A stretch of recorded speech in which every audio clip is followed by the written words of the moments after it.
So inshallah we are going to study some ayats of Surah Al-Baqarah today. The first ayat starts with the three letters, and they are separate letters. They are recited separately. Alif, Lam and Mim. Even though Lam and Mim are written together, but when you read them separately. The meaning of these letters, many surahs of the Quran start with some letters. So no one knows the meanings of those, only Allah subhanahu wa ta'ala knows what is the meaning of Alif, Lam and Mim. Also, these letters are called huruf muqatta. Muqatta means the one that has been cut off, separate. Qata means to cut. So muqatta means they should be read separately. Alif should be read as Alif, Lam and Mim. You cannot say Lam and Mim can be combined together and read like that. So these are the beginning three letters of Surah Al-Baqarah. Okay? Then after that, Allah subhanahu wa ta'ala mentions Zalikal Kitabu. So the word Zalika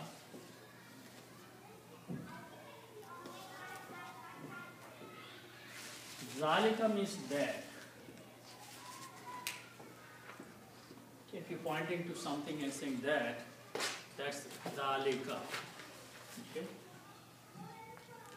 Then the next word starts with these three letters, Kaf, Ta and Ba. This means to write.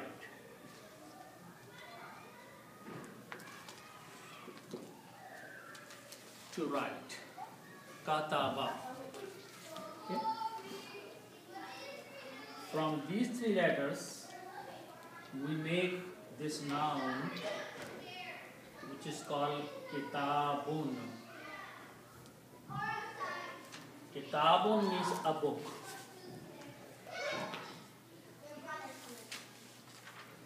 Kitabun means a book.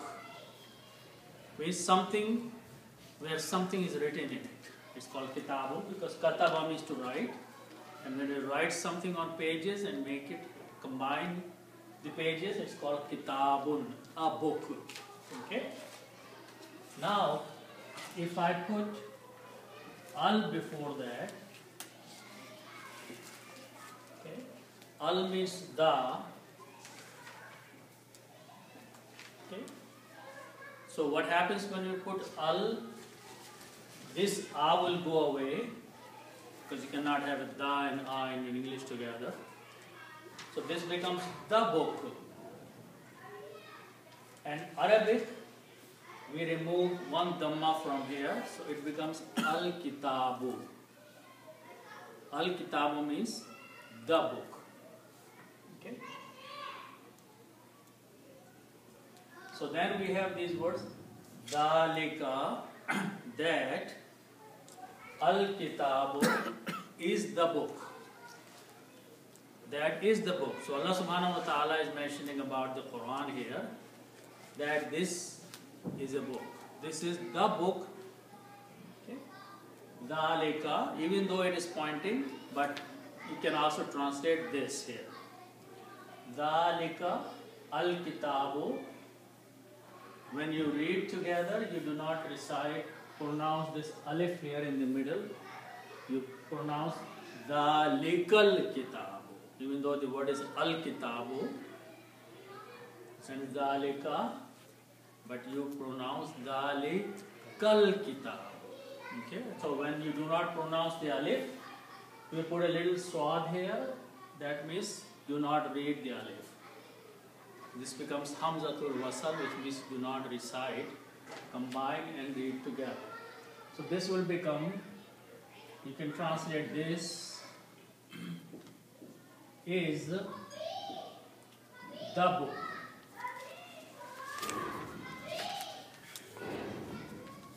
this is Allah subhanahu wa ta'ala is talking about the Quran, saying this is the book. Okay?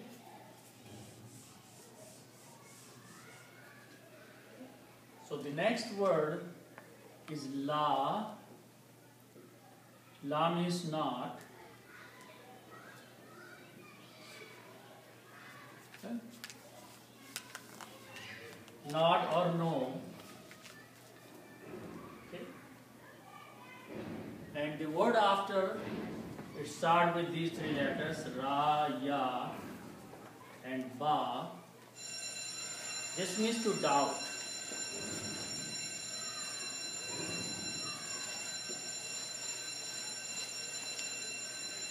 Ra, ya, and ba means to doubt about something. Okay? If we make a word, a noun from this will be raibun. Raibun. Raibun means doubt.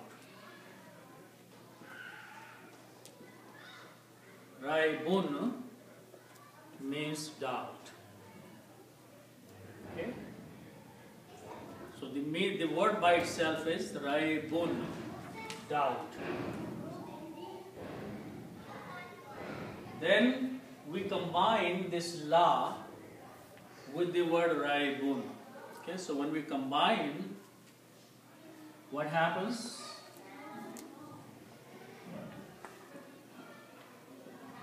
That la has a characteristic.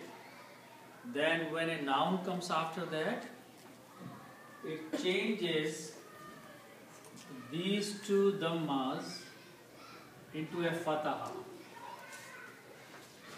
Whenever you see la and there is a noun that has two dhammas at the end, it changes to one fataha. So it becomes la raiba. One example that we say all the time is that the word is ilahun. Ilahun means God, right? When we recite the kalima, what do we say? La ilaha, right? So when we put the la before that, this hun changes into ha. La ilaha. So what this la does, it changes two dhammas into a fatah. So it becomes la ilaha. Same thing happened here. It was la raibun. Because of the la, bun changes to a fatah, becomes ba. La raiba. La raiba means no doubt. Okay. So Allah subhanahu wa ta'ala says this is the book, no doubt in it.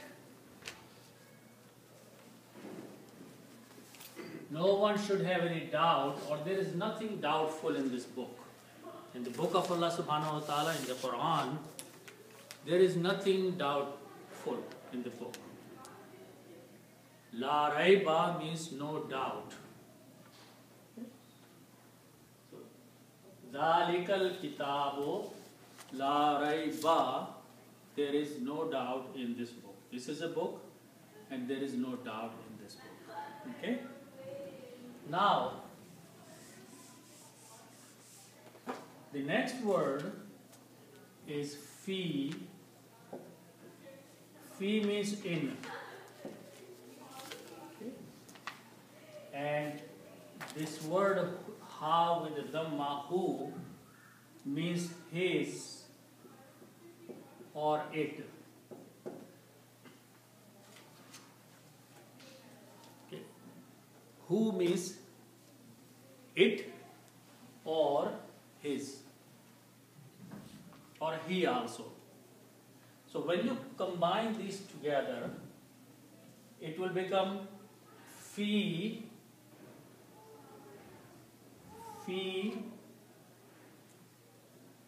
who, and meaning will be in it.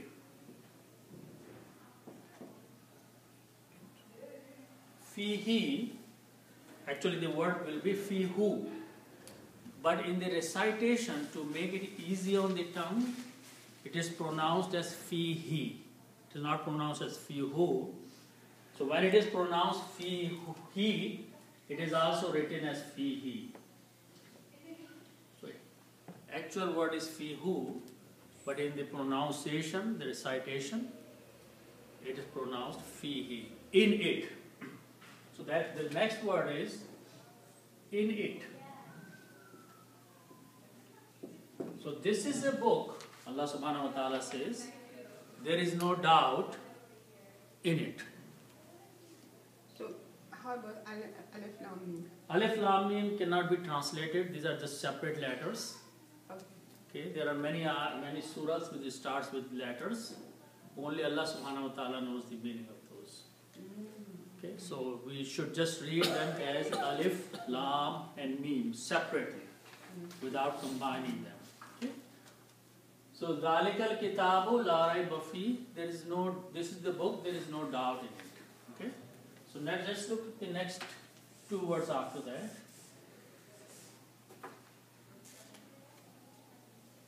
These are the three letters, Ha, Da and Ya, and this means to guide.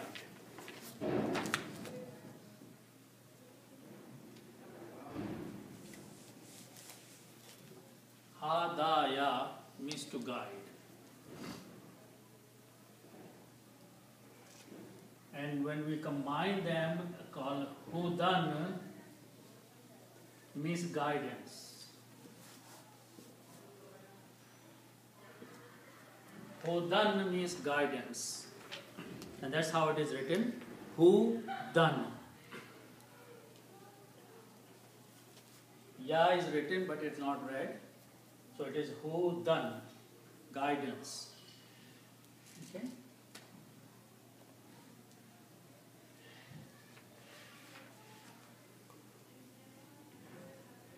Guidance.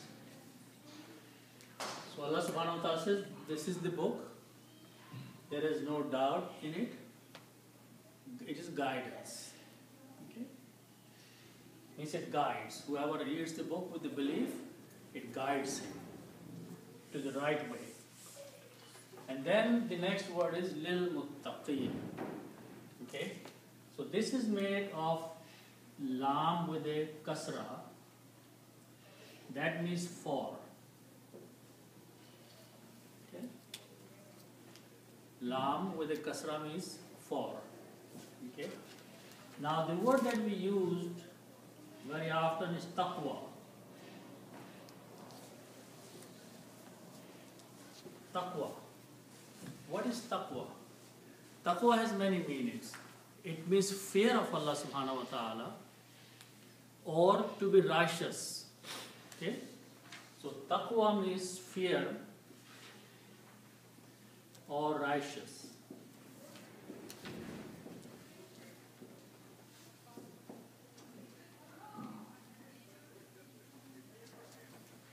It's the meaning of taqwa. Okay? Now, the word that we make muttaqi is a person who fears Allah subhanahu wa ta'ala. Muttaqi is he who fears.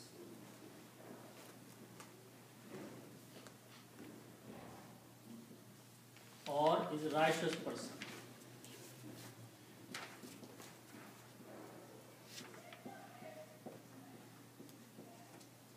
Righteous person is a muttaqi. Okay? Muttaqi is a person who is a righteous person or who has taqwa.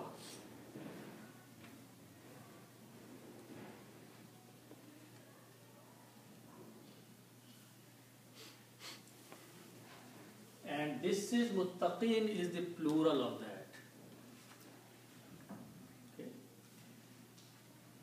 So if we make a plural of that with a lam, this will be muttaqeen.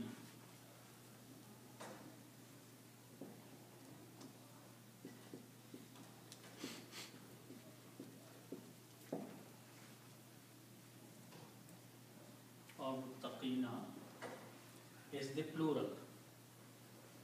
Okay.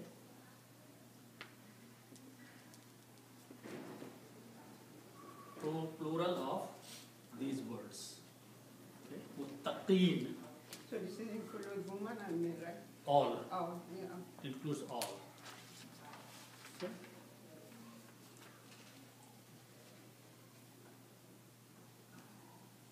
Okay. And then again, if you put al-muttaqeen, the righteous people, the people who are righteous people or those who fear Allah subhanahu wa ta'ala, that is al-muttaqeen. Al-muttaqeen, those people who are the righteous people or those people who have fear of Allah subhanahu wa ta'ala. Okay? And lam with a kasra means for. So if you write down lam before that, okay, so it will be li al-muttaqeen, which means for the righteous people, for those who fear.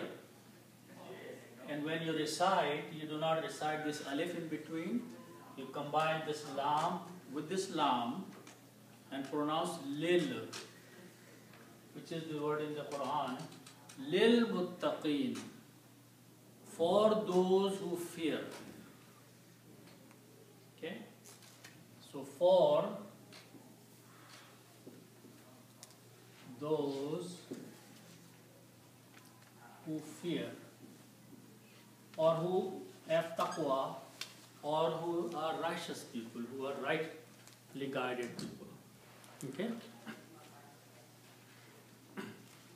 So now if you look on the entire ayat, the very first message that this book of Allah, Quran, is giving is that if you are going to read this book, first of all, this is a book there is no doubt in. Okay? Make sure you understand there is no doubt in this book. And the second thing is that this book is a guidance for those who fear Allah, who are muttaqi. So if a person doesn't fear Allah or is not muttaqi or is righteous, then he can read the book and it will not be a guidance for him. It will be just book he can read just like any other book. This book to be a guidance for that person, the person has to fear Allah and he has to believe in Allah subhanahu wa ta'ala and he has to do right things. So that is the meaning. Now also notice that when we read the Quran, you will see that there are 3 dots on either side of fihi. If you look in the printout or in the Quran, you will see that these are 3 dots on either side of fihi. What is the meaning of that? What are we supposed to do when we see those things? I think when we learn how to read, the teacher tells what to read, how to read these dots. What's the meaning of these? The meaning is that when you start reading and you see these 2 groups of 3 dots, then either you stop on this one or you stop on this one. Don't stop on both of them. And don't continue on both of them. Okay? So we learn how to teach, but why? Okay? So we're going to learn why. Okay? So now let's look at this one. What happens if I stop here? Then I will say, Dhalikal kitabo la raiba. I stop there, right? If I don't stop here, then I stop here. And I will recite, Dhalikal kitabo la raiba fihi. We'll stop there, right? Meanings change. There are two different kinds of meanings come out of here. Okay? So let's understand how. Let's start first here. Dhalikal kitabo la raiba. This is a book, there is no doubt. Right? Up to this point, the meaning is this is the book, there is no doubt. Okay? So we stopped here. Now I'm going to read fihi with the rest of the words. Fihi hudan lil muttaqin. In this